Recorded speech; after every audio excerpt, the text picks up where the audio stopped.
from making luxury walnut valet trays to office accessories, from simple but eye-catching glue-ups and more. This week I've been busy having tons of fun on my Genmitsu PROVerXL 4030S, making things that I plan to put on the marketplace for a quick profit. On Etsy, I got a collection of cutting or serving boards in SVG format, perfect for the CNC. And with this simple glue-up that I made from walnut mixed with some maple and sapele for a nice accent, which in the end cost me no more than $10 in wood. I'll make 3 items and I plan to sell them in a pack. And then I'll make a few single items from some walnut that I bought specifically for this. Using Fusion 360, I easily imported those SVGs, got them in a 3D body and set them up with the automated toolpath for the CNC. Easily in a few minutes I was ready to get cutting. All along the steps today, you'll see I'll be sanding while doing other stuff on the CNC, giving a finish between cuts, just a normal productive day. I'm not ever waiting on the CNC and just watching it go. I put the glue up on the PROVerXL and with double-sided tape under it, I know it won't slip or move during the cut. It's a cheap insurance and I love using it.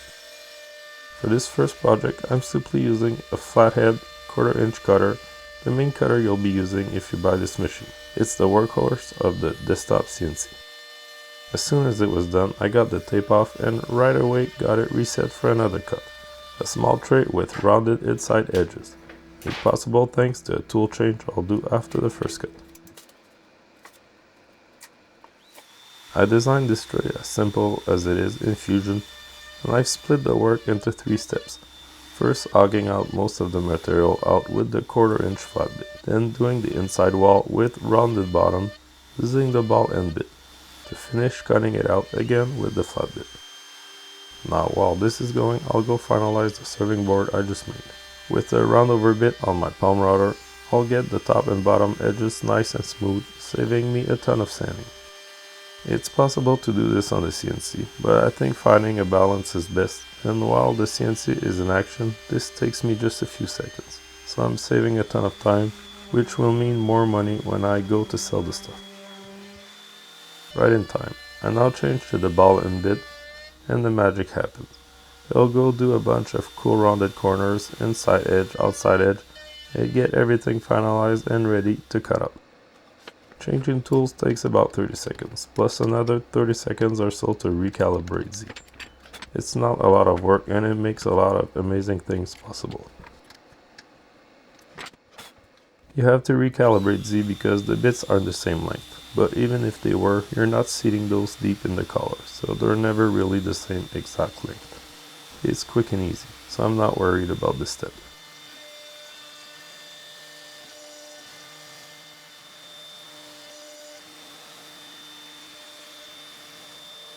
Now finally I get it cut out, again with the flat-end bit, then I'm done and ready for the third and last project for this board, before we get onto more complex projects on some nice walnut.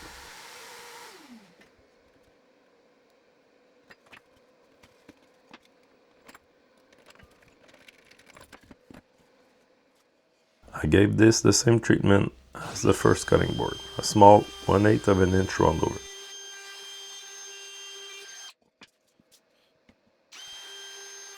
Now for the last project for this board, I wanted to do a serving board, but that has a complex shape with a thin neck.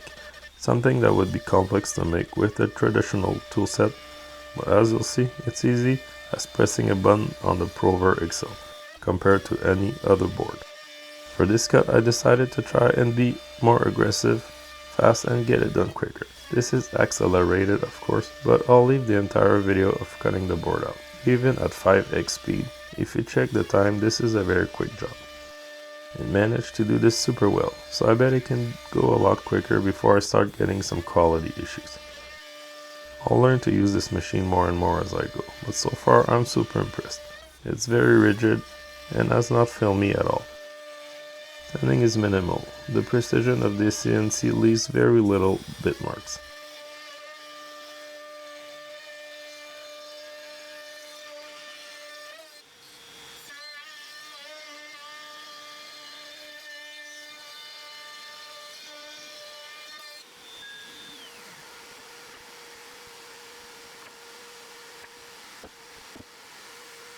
Now the next thing I'm doing is a simple STL, a file you'd be using on a 3D printer, but using it on the CNC. We're deconstructing a piece of wood to match the STL, not the same process, but we can still use those files. I found a model of this ashtray for free with a quick Google search, and simply importing it into Fusion 360, I get automated toolpath by choosing one of about 10 options. While this is cutting, I got back to my 3 original projects and gave them a finish using butcher block oil. In case they get used for foods, this will be safe. It really makes the colors pop. I'm happy with the glue up and what it gives me in products.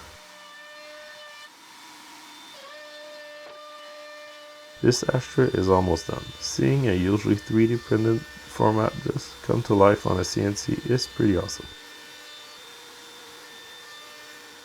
I like it, and I plan to make a lot more cuts from STLs.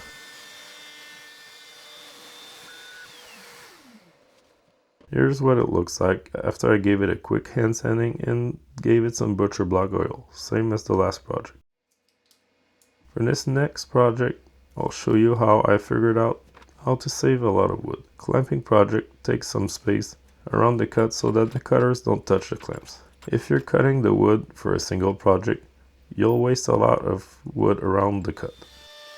Here I'm just using my whole plank and supporting it outside, and with double-sided tape and clamps, it's all good and fixed in place for the project.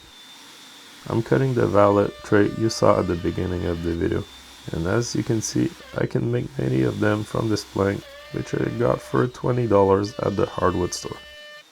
This valet tray is super cool, and again, from the STL.